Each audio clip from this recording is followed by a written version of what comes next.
Percy's porridge.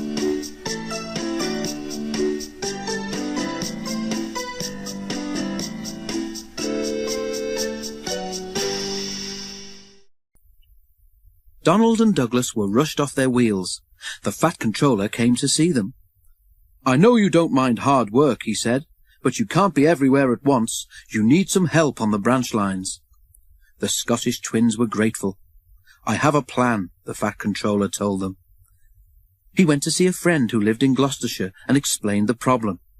The friend took him to meet Wilbert, a smart blue saddle tank engine with 6 wheels. "Your owner says you can come and help me for a while," the Fat Controller told Wilbert.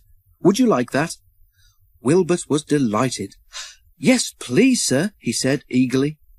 His line in the Forest of Dean was short, and he was delighted for the chance to exercise his wheels. "If you are as good as I think you will be," the Fat Controller went on, "I know where I can get another engine like you, and then you'll be able to go back home." Percy was excited when he heard the news. "Another saddle tank, sir," he said. "Is he like me, sir?" The Fat Controller laughed. "He's bigger and stronger than you, Percy," he said. "Besides, you can manage your trucks. I want him to help Duck, so I'm afraid you may not even meet him." During the week before Wilbert came, it was cold and wet.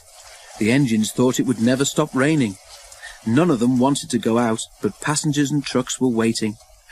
"Just the sort of weather when you need porridge for breakfast," laughed Percy's driver. "What's porridge?" asked Percy. "It's difficult to describe," admitted the fireman.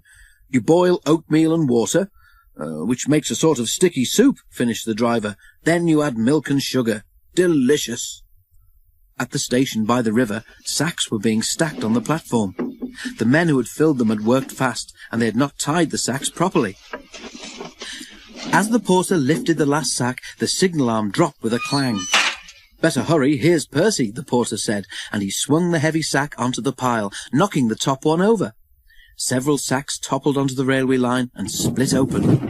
The oatmeal inside the sacks burst out, covering everything. The pouring rain quickly turned it into a sort of sticky soup. At that moment, Percy appeared. Percy wasn't going fast, but he couldn't prevent himself from ploughing into the porridge, which now covered the rails. "Ugh!" he exclaimed and stopped.